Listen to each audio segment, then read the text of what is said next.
Hello guys, അസ്സലാമു അലൈക്കും. Welcome back to my channel. അപ്പോൾ എന്താണ്, എല്ലാവരും സുഖമായിട്ടിരിക്കുന്നു വിചാരിക്കുന്നു. ഞാൻ കുറേ നാളുകൾക്ക് ശേഷമാണ് ഒരു വീഡിയോ ചെയ്യുന്നത്. എക്സാമൊക്കെ ആയിട്ട് വളരെയധികം തിരക്കിലായി പോയി. അപ്പോൾ ഇന്ന് ഞാനിവിടെ ചെയ്യുന്നത് ഒരു പപ്പായ സോപ്പാണ്. എങ്ങനെ എളുപ്പത്തിൽ ഒരു പപ്പായ സോപ്പ് വീട്ടിൽ ഉണ്ടാക്കാമെന്നാണ് കാണിക്കുന്നത്. അപ്പോൾ വീഡിയോ എല്ലാവരും സ്കിപ്പ് ചെയ്യാതെ കണ്ടു നോക്കിട്ടോ. അപ്പോൾ നിങ്ങൾക്ക് ആർക്കെങ്കിലും സോപ്പിൻ്റെ ക്ലാസ്സൊക്കെ പഠിക്കാൻ ആഗ്രഹമുള്ളവരാണെന്നുണ്ടെങ്കിൽ ഞാൻ ഡിസ്ക്രിപ്ഷൻ ബോക്സിൽ നമ്പർ കൊടുക്കാം. ഞങ്ങളുടെ ഫോട്ടോ ഒരു 4-5 ഇയേഴ്സൊക്കെ ആയിട്ട് ഞങ്ങൾ സോപ്പ് ക്ലാസ്സൊക്കെ എടുത്തു കൊടുക്കുന്നുണ്ട്. അതേപോലെ തന്നെ ജെല്ല്, കുറേ ടൈപ്പ് ജെല്ല്, അലോവേര, പപ്പായ ജെല്ല്, അങ്ങനെ ഷാംപൂസും ഫേസ് വാഷസും, അങ്ങനെ ലിപ് ബാമിൻ്റെ ക്ലാസ്, അങ്ങനെ കുറേ ക്ലാസ്സൊക്കെ എടുത്തു കൊടുക്കുന്നുണ്ട്. അപ്പോൾ നിങ്ങൾക്ക് അങ്ങനെ ആഗ്രഹമുള്ളവരാണെങ്കിൽ കോൺടാക്റ്റ് ചെയ്യാം കേട്ടോ. നമ്പർ ഞാൻ ഡിസ്ക്രിപ്ഷൻ ബോക്സിൽ കൊടുക്കാം കേട്ടോ. അപ്പോൾ നമുക്ക് വീഡിയോയിലേക്ക് കിടക്കാം. ആദ്യം ഞാനിവിടെ എടുക്കുന്നത് ഒരു പപ്പായ ആണ്. ഇത് ഞങ്ങളെ വീട്ടിലുണ്ടായ പപ്പായ ആണ് കേട്ടോ. ഇതിൻ്റെ കളർ എന്ന് പറയുമ്പോൾ ഒരു യെല്ലോ കളറാണ് വരുന്നത്. സാധാ പപ്പായക്കൊരു ഓറഞ്ച് കളറാണ്, പക്ഷേ ഇതൊരു യെല്ലോ കളറാണ് പപ്പായ. അപ്പോൾ ചെറിയ പീസാക്കിയിട്ട് അത് കട്ട് ചെയ്ത് വെച്ചിട്ടുണ്ട്. ഇനി ഇത് നമുക്ക് നന്നായിട്ട് പേസ്റ്റാക്കി എടുക്കാം കേട്ടോ. മിക്സിയിലിട്ട് നന്നായി പേസ്റ്റാക്കി എടുക്കുക.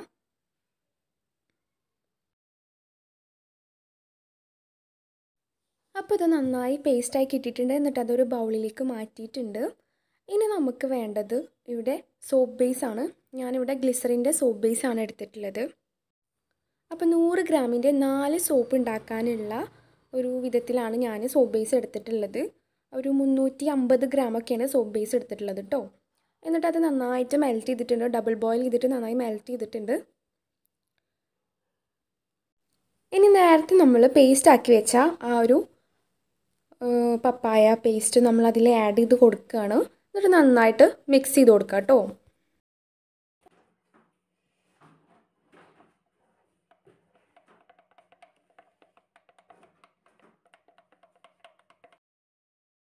അപ്പോൾ നന്നായിട്ട് മിക്സ് ചെയ്ത് കൊടുത്തിട്ടുണ്ട്. ഇപ്പോൾ നമ്മുടെ സോപ്പ് ബേസും പപ്പായയുടെ പേസ്റ്റും നന്നായിട്ട് മിക്സ് ആയിട്ടുണ്ട്. ഇനി ഞാനിതിൽ ആഡ് ചെയ്ത് കൊടുക്കുന്നത് പെർഫ്യൂമാണ് കേട്ടോ. ഞാനിവിടെ പപ്പായയുടെ പെർഫ്യൂമാണ് ആഡ് ചെയ്ത് കൊടുക്കുന്നത്.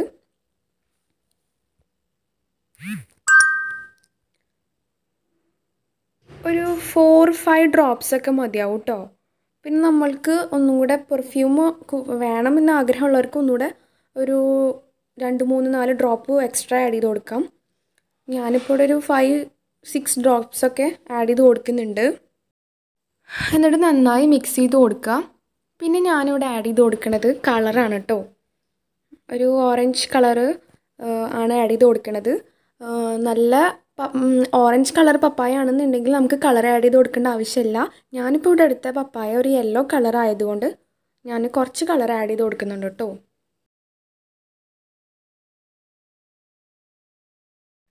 അപ്പം നമുക്ക് ഒരു ഓറഞ്ച് കളർ കിട്ടിയിട്ടുണ്ട്. ഇനി ഞാനിവിടെ ആഡ് ചെയ്ത് കൊടുക്കുന്നത് ഗ്ലിസറിൻ ആണ് കേട്ടോ. വെജിറ്റബിൾ ഗ്ലിസറിൻ ആണ് ആഡ് ചെയ്ത് കൊടുക്കുന്നത്.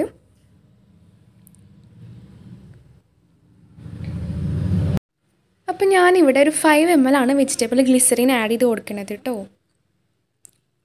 എന്നിട്ട് നന്നായി മിക്സ് ചെയ്ത് കൊടുക്കാം. ഇനി നിങ്ങൾക്ക് സോപ്പൊക്കെ ഉണ്ടാക്കുന്നവർക്കാണെങ്കിലും ഞങ്ങളിവിടെ പ്രൊഡക്ട്സ് മെറ്റീരിയൽസൊക്കെ അയച്ചു കൊടുക്കുന്നുണ്ട് കേട്ടോ. ബൾക്കായിട്ടും അതുപോലെ തന്നെ സ്റ്റാർട്ടേഴ്സിന് കിറ്റായിട്ടും അയച്ചു കൊടുക്കുന്നുണ്ട്. ഇപ്പോൾ സോപ്പൊക്കെ പരീക്ഷിച്ച് നോക്കാൻ ആഗ്രഹമുള്ളവരൊക്കെ ആണെങ്കിലും സ്റ്റാർട്ടർ കിറ്റൊക്കെ അവർക്ക് പരീക്ഷിച്ച് നോക്കാൻ സ്റ്റാർട്ടർ കിറ്റാണ് ഒന്നുകൂടെ നല്ലത്. അപ്പോൾ അങ്ങനെ നമ്മൾ അയച്ചു കൊടുക്കുന്നുണ്ട്. അതേപോലെ തന്നെ ബൾക്കായിട്ട് ഇപ്പോൾ സോപ്പ് ബേസൊക്കെ ഒരു 25 കിലോ വരെയൊക്കെ നമ്മൾ അയച്ചു കൊടുക്കുന്നുണ്ട് കേട്ടോ. നിങ്ങൾക്ക് ആവശ്യമുണ്ടെങ്കിൽ ഡിസ്ക്രിപ്ഷൻ ബോക്സിൽ നമ്പർ കൊടുക്കുക, അതിൽ കോൺടാക്റ്റ് ചെയ്താൽ മതി കേട്ടോ. പിന്നെ ഞാനിവിടെ എടുക്കുന്നത് വൈറ്റമിൻ ഇ ഓയിലാണ്. ഞാനിവിടെ എടുക്കുന്നത് കോൺസെൻട്രേറ്റ് ആണ്. ഒരു 4 ഡ്രോപ്സൊക്കെ മതിയാവും കേട്ടോ. പിന്നെ ക്യാപ്സ്യൂൾ ആണെന്നുണ്ടെങ്കിൽ നിങ്ങൾ ഒരു സോപ്പിലേക്ക് ഒരു ക്യാപ്സ്യൂളോ അല്ലെങ്കിൽ 2 ക്യാപ്സ്യൂൾ വരെ എടുക്കാം.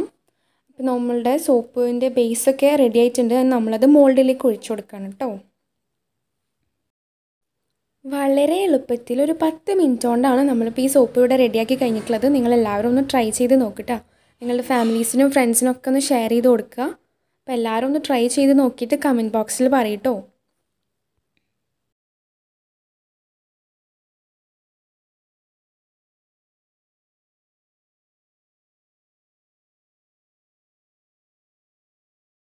അപ്പോൾ നമ്മൾ മുകളിൽ കുഴിച്ച് നന്നായി സെറ്റ് ആക്കാൻ വേണ്ടി വെച്ചിട്ടുണ്ട്. ഒരു 1 hour 2 hour വെക്കുമ്പോഴത്തേനും അത് സെറ്റായിട്ടൊന്ന് ഹാർഡായിട്ട് വരും കേട്ടോ. അപ്പോൾ തന്നെ നമുക്ക് ജസ്റ്റ് ടച്ച് ചെയ്യുമ്പോൾ നമുക്കത് മനസ്സിലാവും. എല്ലാവരും ചോദിക്കുന്നുണ്ട് ഇത് എത്ര സമയം വെക്കണം, അതേപോലെ തന്നെ ഫ്രിഡ്ജിൽ സൂക്ഷിക്കണോ, അങ്ങനെയൊക്കെ ഡൗട്ടുകൾ ചോദിക്കുന്നുണ്ട്. ഫ്രിഡ്ജിലൊന്നും സൂക്ഷിക്കേണ്ട, അതേപോലെ തന്നെ ഒരു ദിവസം കഴിഞ്ഞ് ഉപയോഗിക്കുക അങ്ങനെയൊന്നുമില്ല. ജസ്റ്റ് ഒരു 2 hour ഒക്കെ കഴിഞ്ഞിട്ടുണ്ടെങ്കിൽ ഏകദേശം സോപ്പൊക്കെ സെറ്റായിട്ടുണ്ടാവും. അപ്പോൾ നമുക്ക് ടച്ച് ചെയ്ത് നോക്കിയാൽ മനസ്സിലാവും അത് ഹാർഡായിട്ടുണ്ടെന്ന്. അപ്പോൾ തന്നെ സോപ്പ് റെഡി ആയിട്ടുണ്ടാവും കേട്ടോ. നിങ്ങൾക്ക് വേണമെങ്കിൽ അന്ന് തന്നെ യൂസ് ചെയ്യുകയും ചെയ്യാം. അതും കുറേ ഫ്രണ്ട്സ് ചോദിച്ചിട്ടുണ്ടായിരുന്നു. അത് നമുക്ക് വേണമെങ്കിൽ അന്ന് തന്നെ യൂസ് ചെയ്യുകയും ചെയ്യാം കേട്ടോ. അപ്പോൾ നമ്മൾ സോപ്പ് ഇവിടെ അടിപൊളി വന്നിട്ടുണ്ട്. നല്ല രസമുണ്ടല്ലേ കാണാൻ. വളരെ എളുപ്പത്തിലാണ് ഉണ്ടാക്കിയത്. എല്ലാവരും ഒന്ന് ട്രൈ ചെയ്ത് നോക്ക് കേട്ടോ. അപ്പോൾ ഇഷ്ടപ്പെട്ടാൽ ലൈക്ക് ചെയ്യുക, ഷെയർ ചെയ്യുക, സബ്സ്ക്രൈബ് ചെയ്യുക, അതേപോലെ തന്നെ കമൻറ്റ് ചെയ്യുക കേട്ടോ. അപ്പോൾ അടുത്തൊരു വീഡിയോ ആയിട്ട് ഞാൻ വീണ്ടും വരും. Okay, by.